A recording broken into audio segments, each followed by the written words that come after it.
¿Cuántas veces hemos hablado de próstata? Sus mitos y sus verdades también acerca de cómo tratamos este órgano. Los varones que somos tan lerdos para ir a un estudio preventivo, que nos creemos todo lo que nos dicen. Me parece que en eso las mujeres nos llevan una delantera, ¿sí? En revisarse cómo están, cómo está su organismo en diferentes etapas de la vida. Los varones somos tan vagos y tan miedosos, digámoslo alguna vez, reconozcámoslo. Bueno, para hablar de esto, de próstata, en sus mitos y verdades, ha venido Leonardo Romeo, que es jefe de urología del Hospital Español. ¿Dije bien, Leo? Sí, sí, Bien. ¿qué tal? Gracias por acompañarnos. Gracias a la producción por la invitación y poder divulgar temas de salud sexual y prostática masculina que creo que Bien. nos ayudan a mejorar un poco la calidad de vida de nuestra población, de nuestra comunidad. Bien. Los masculinos somos Los un masculinos. tema, creo yo, ¿no? A la hora de hablar de próstata. Es un tema difícil, pero bueno, hay muchas cosas nuevas que nos ayudan a que los pacientes y la comunidad masculina pueda volver a ingresar al sistema de salud y a volver a consultar Sí. para poder llevar a cabo tamizajes de salud prostática, Bien. de hacer screening de enfermedades que son potencialmente bastante complejas para la población. Bien, me gustó eso de cosas nuevas. Dijiste, hay cosas nuevas en este terreno. El chequeo anual que nos debiéramos hacer llegada a cierta edad, eso no es nuevo.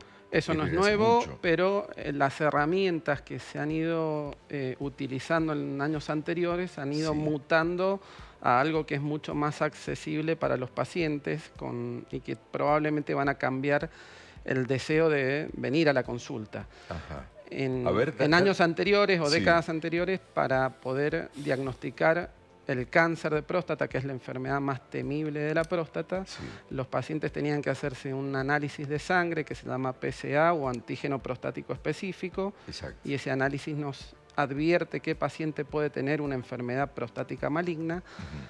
Y se acompañaba del famoso tacto rectal, que es el tema tabú por el cual Sí.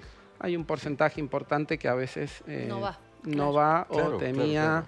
evitar la consulta. Entonces, Que además son complementarios, ¿no? que son complementarios, porque hay pacientes que pueden tener tumores que no levantan ese PSA, ese antígeno prostático, y se pueden palpar al examen físico. ¿Y qué sería lo nuevo en este campo? Entonces, lo que se ha visto, y esto no es algo de la comunidad nuestra, si esto es algo de estudios internacionales, es que los pacientes, probablemente el estudio que es superior a hacer este tacto rectal, que es incómodo para el paciente, es hacer estudios de imágenes. Entonces, hay estudios de imágenes complejos, de alta complejidad, como la resonancia magnética, multiparamétrica, que se llama, o en ocasiones una microultrasonido, que son estudios que nos ayudan a identificar dentro de la glándula de la próstata si hay alguna lesión o un nódulo, que a veces inclusive es difícil de palpar, porque lo que nosotros podemos palpar al examen físico es una zona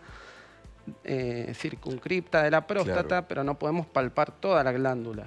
Bien. Entonces hay estudios que nos dan una información global y una perspectiva global de todo el órgano. Entonces, doctor, ¿y desde qué edad se recomienda acudir? Porque también es muy normal decir, bueno, desde cierta edad está bueno que te hagas este tipo de estudios, pero ¿desde qué edad se recomienda asistir al médico? Por lo menos para hacerse un chequeo, más allá de que está eso de, bueno, cuando sos muy joven, vos sos muy joven, no te va a pasar nada. Perfecto. Bueno, muy interesante la pregunta. Generalmente la recomendación es que después de los 50 años deberíamos empezar a hacer esta detección precoz del cáncer de próstata. Después de los 50. Entonces, los pacientes lo que generalmente les sugerimos es que una vez al año se tomen una muestra de PSA y de antígeno prostático y tengan una consulta con un profesional, generalmente urólogo, para evaluar ese análisis. Entonces, nosotros evaluamos ese análisis que tiene unas ciertas velocidades y que puede ir variando con altas y bajas a lo largo de la historia del paciente. Sí.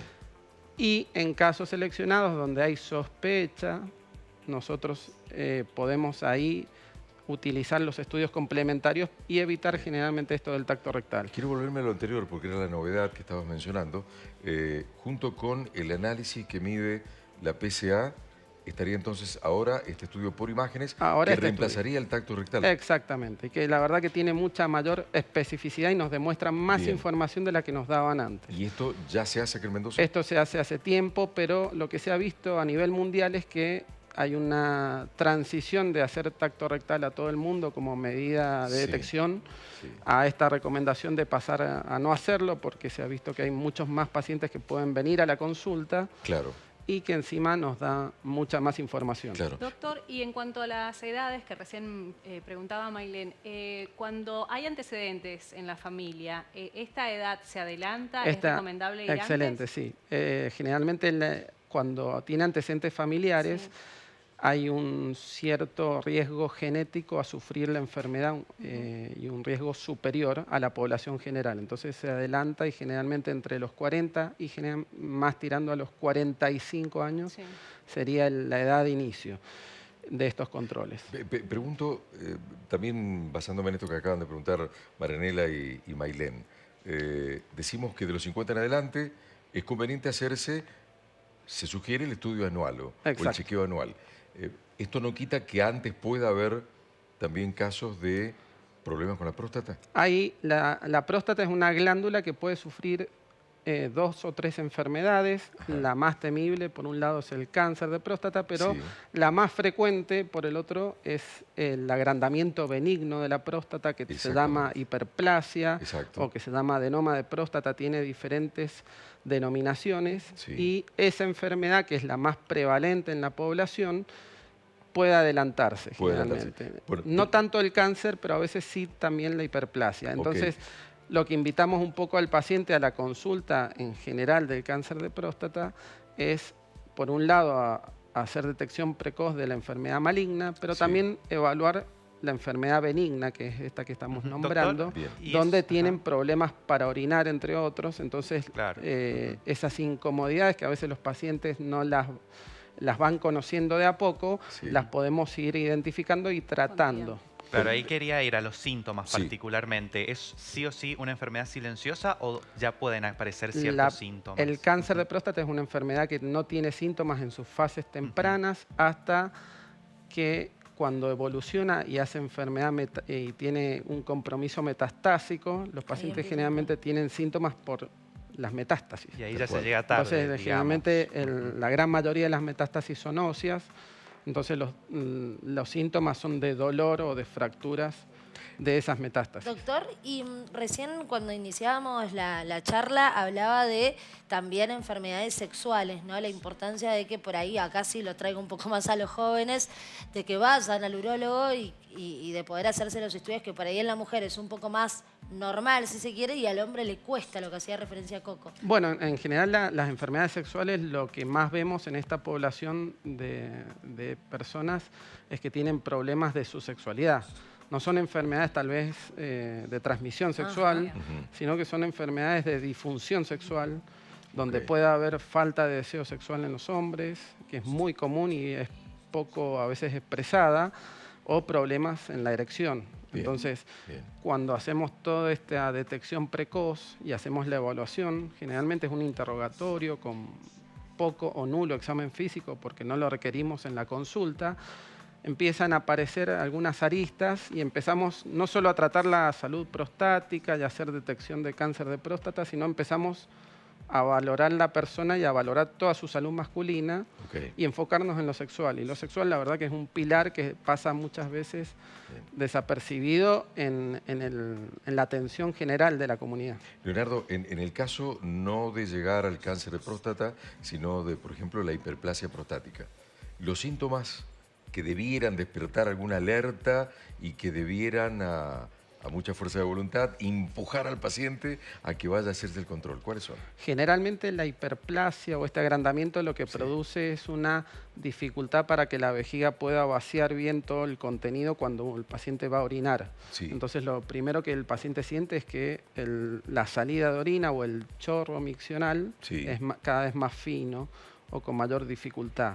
Ok. Eso luego se traduce en que muchas veces el paciente siente que no vacía completamente la vejiga, que le puede Exacto. quedar un residuo que se llama ese síntoma, o que tiene mucha frecuencia para orinar, muchas veces se levanta de más la de noche y a exacto. veces empieza a complicarse con urgencia miccional, que es que el Exacto. paciente tiene ganas y en un minuto a otro tiene que evacuar la orina porque si no ya se le aguanta. empieza a escapar. Ah, mira. Bien, bien. En este caso, ¿es tan sencillo como ir a hacerse el estudio? Es tan sencillo como hacerse ese estudio, hacerse una ecografía Bien. y expresarle al médico los síntomas Los que va síntomas. teniendo y ahí nosotros podemos empezar a hacer tratamientos. Y lo último que pasa es si la persona dice, no, sí, ya voy a ir, después me aguanto, y demora en esa consulta. Bueno, en el caso que el paciente tenga estos síntomas obstructivos, lo Sí. que puede llegar a pasar es que de un momento a otro el paciente no pueda orinar Ok, y tenga una retención aguda de orina y tenga que ir a una guardia a colocarse una sonda para poder evacuar la orina que bien. tiene. Porque la vejiga también como músculo Porque la puede vejiga, agotarse, ¿no? que es un